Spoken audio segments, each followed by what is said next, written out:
오늘 우리에게 주시는 하나님의 말씀은 구약 성경 사사기 13장, 14장, 15장 말씀입니다.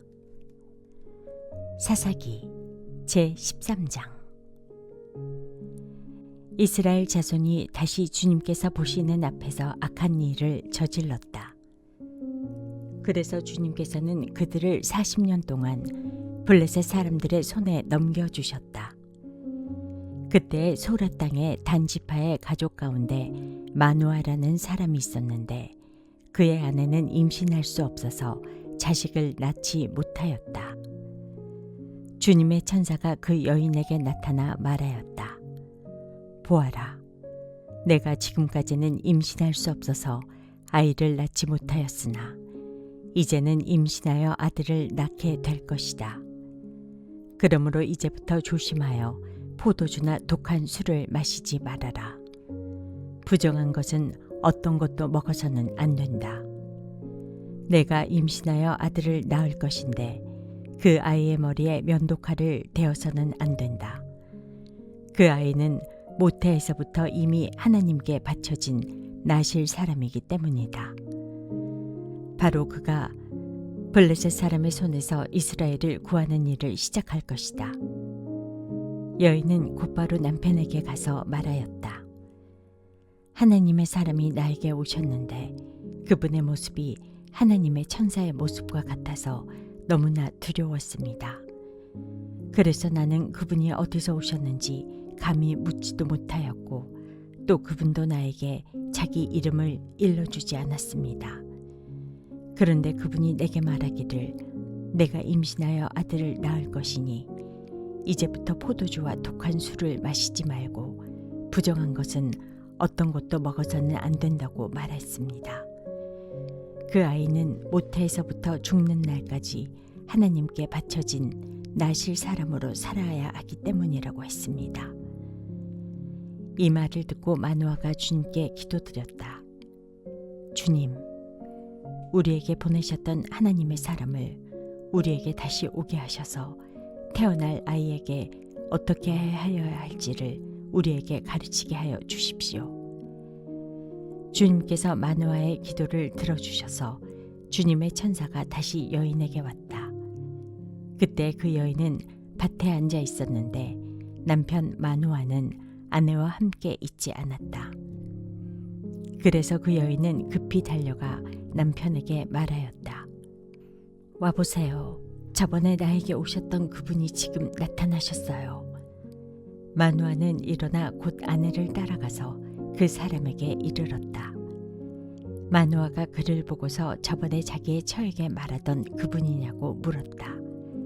그가 그렇다고 대답하자 마누아는 그에게 지난번에 한 그 말이 이루어질 때에 그 아이가 지켜야 할 규칙은 무엇이며 또 그 아이가 할 일은 무엇이냐고 물었다. 주님의 천사가 마누아에게 일러주었다.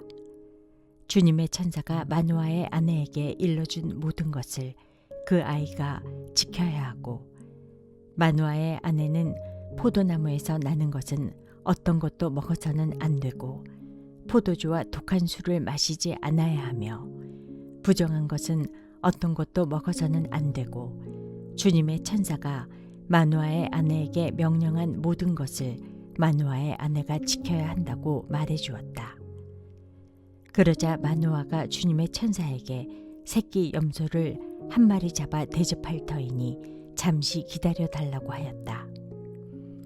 그러나 주님의 천사는 마누아에게 기다리라면 기다릴 수 있으나 음식은 먹지 않겠다고 하면서 마누아가 번제를 준비한다면 그것은 마땅히 주님께 드려야 할 것이라고 말하였다.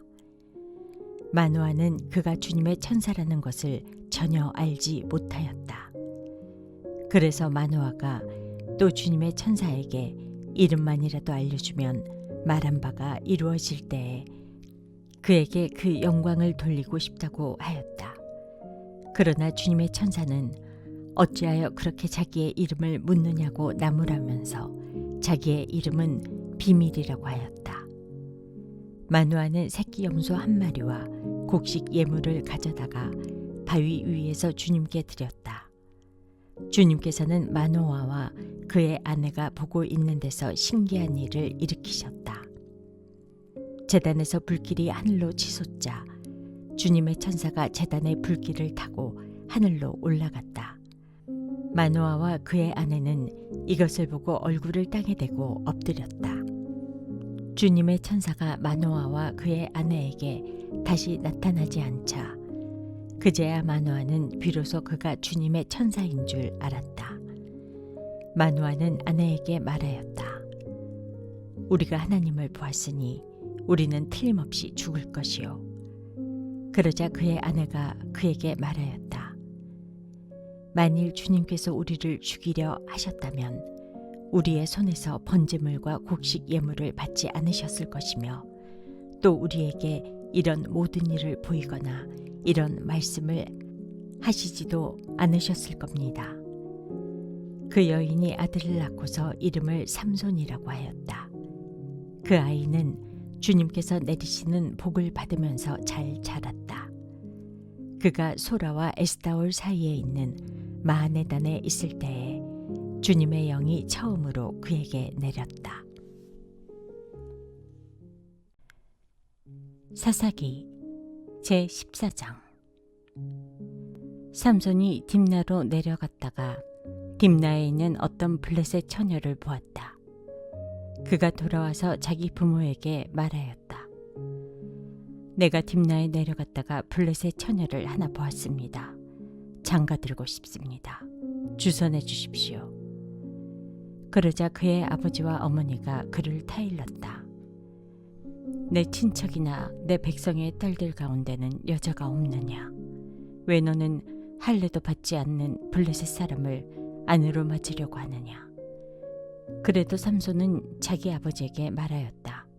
꼭 그 여자를 색시로 데려와 주십시오. 그 여자는 첫눈에 내 맘에 쏙 들었습니다. 그의 부모는 주님께서 블레셋 사람을 치실 계기를 삼으려고 이 일을 하시는 줄을 알지 못하였다. 그때 블레셋 사람이 이스라엘을 지배하고 있었다. 삼손이 부모와 함께 딥나로 내려가서 딥나에 있는 어떤 포도원에 이르렀다. 그런데 갑자기 어린 사자 한 마리가 으르렁거리며 그에게 달려들었다. 그때 주님의 영이 삼손에게 세차게 내리덮쳤으므로 손에 아무것도 가진 것 없이 그 사자를 염소새끼 찢듯이 찢어 죽였다. 그러나 그는 이 일을 부모에게 말하지 않았다. 그는 그 여자에게로 내려가 그와 이야기를 나누었다. 삼손은 그 여자를 무척 좋아하였다.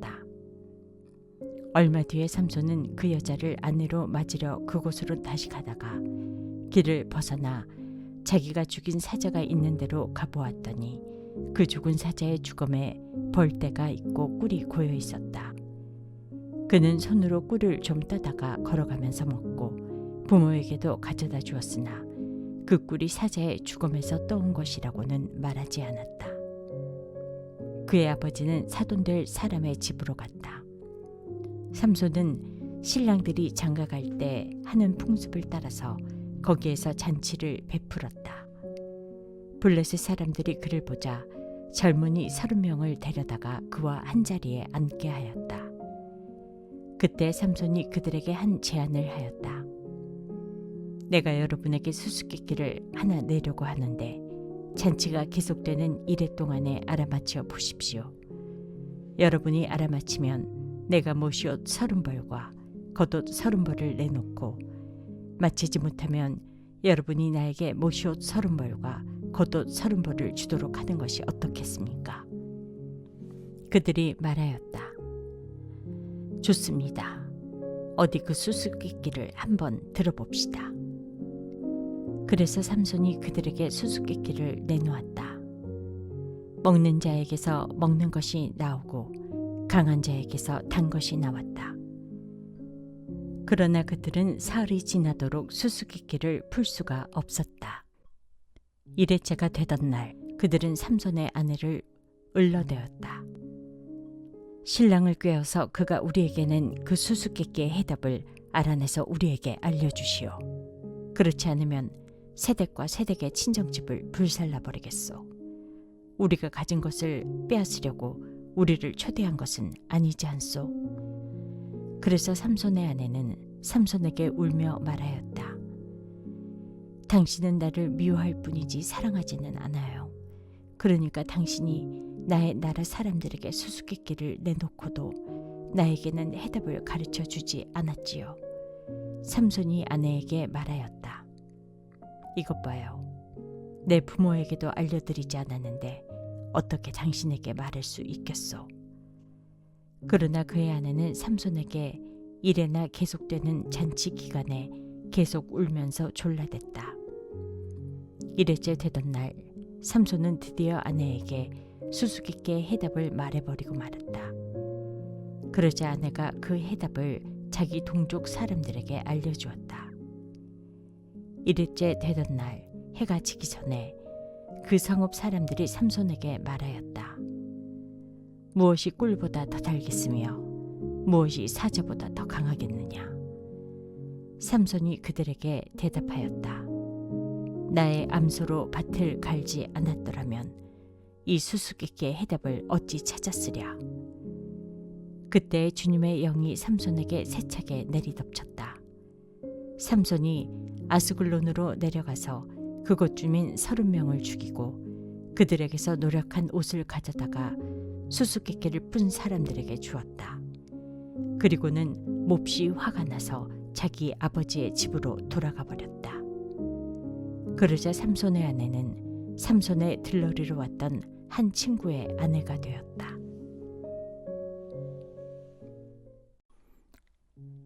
사사기 제15장.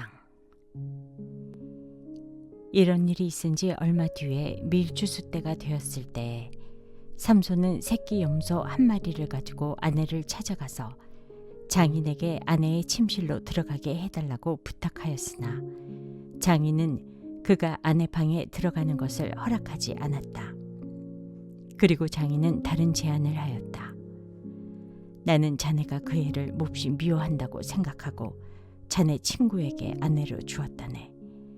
사실은 동생이 언니보다 더 예쁘니 부디 그 애를 아내로 삼아주게.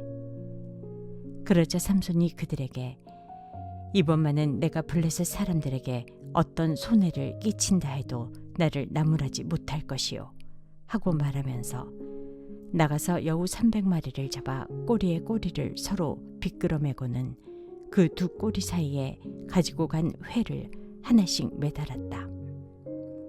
그는 그 회에 불을 붙여 블레셋 사람의 곡식밭으로 여우를 내몰아서 이미 베어 쌓아놓은 곡식가리에 불을 놓았다. 불은 곡식가리뿐 아니라 아직 배지 않은 곡식과 포도원과 올리브 농원까지 다 태워버렸다. 블레셋 사람들은 누가 그렇게 하였는지 알아보았다. 마침내 사람들은 딥나 사람 곧 삼손의 장인이 삼손의 아내를 빼앗아 들러리 섰던 친구에게 아내로 주었기 때문에 삼손이 저지른 일임을 알게 되었다. 블레셋 사람들이 딥나로 올라가서 그 여자와 그 아버지를 불에 태워 죽였다. 그러자 삼손이 그들에게 말하였다. 너희가 이렇게 하였으니 내가 너희에게 원수를 갚기 전에는 가만히 있지 않겠다. 그는 블레셋 사람들을 닥치는 대로 마구 무찌르고 내려가서 에단바위 동굴에서 쉬고 있었다. 블레셋 사람들이 쳐 올라와서 유다 땅에 진을 치고는 레히 지방을 짓밟았다. 유다 사람들이 그들에게 말하였다. 당신들은 무엇 때문에 우리를 치러 올라왔소? 그들이 대답하였다. 삼손을 잡으러 왔소. 삼손이 우리에게 한 대로 우리도 그에게 갚아주겠소. 그래서 유다 사람 3,000명이 에단바위 동굴에 내려가서 삼손에게 말하였다. 블레셋 사람들이 우리를 지배하고 있다는 것을 당신은 잘 알지 않소. 그런데 당신이 어찌하여 우리에게 이런 일이 미치게 하오? 삼손이 그들에게 대답하였다. 그들이 나에게 한 대로 나도 그들에게 갚아주었을 뿐이요. 그러자 그들이 삼손에게 말하였다. 우리는 당신을 묶어 블레셋 사람들에게 넘겨주려고 왔소. 삼손이 그들에게 말하였다. 그렇다면 나를 죽이지 않겠다고 맹세하시오. 그들은 삼손에게 다짐하였다. 결코 죽이지 않겠소. 우리는 당신을 묶어서 그들에게 넘겨만 주겠소. 결코 우리가 당신을 죽이지는 않겠소. 그리고 그들은 세밧줄 2개로 그를 묶어서 바위 동굴에서 데리고 나왔다. 삼손이 레히에 이르자 블레셋 사람들이 마주 나오며 그에게 소리를 질렀다. 그때 주님의 영이 그에게 세차게 내리니 그의 팔을 동여매었던 밧줄이 불에 탄 삼오라기같이 되어서 팔에서 맥없이 끊어져 나갔다. 마침 삼손은 싱싱한 당나귀 턱뼈 하나가 있는 것을 보고 그것을 손에 집어들고 블레셋 사람을 1000명이나 쳐 죽이고 나서 이렇게 외쳤다. 나귀 턱뼈 하나로 죽음을 무더기로 쌓았다. 나귀 턱뼈 하나로 1000명이나 쳐 죽였다. 이렇게 외치고 나서 삼손은 손에 든 턱뼈를 내던지고 그곳 이름을 라맛레이라고 불렀다. 삼손은 목이 너무 말라서 주님께 부르짖었다. 주님께서 친히 이 크나큰 승리를 주님의 종의 손에 허락하셨습니다. 그런데 이제 제가 목이 타서 저 할례받지 못한 자들의 손에 붙잡혀 죽어야 하겠습니까? 하나님이 레이에 있는 한 우묵한 곳을 터지게 하시니 거기에서 물이 솟아나왔다. 삼손이 그 물을 마시자 제정신이 들어 기운을 차렸다. 그래서 그 샘 이름을 에낙고레라고 하였는데 오늘날까지도 레히에 있다. 삼손은 블레셋 사람들이 다스리던 시대에 20년 동안 이스라엘의 사사로 있었다. 오늘의 말씀이 당신의 하루를 밝히 비추길 원합니다.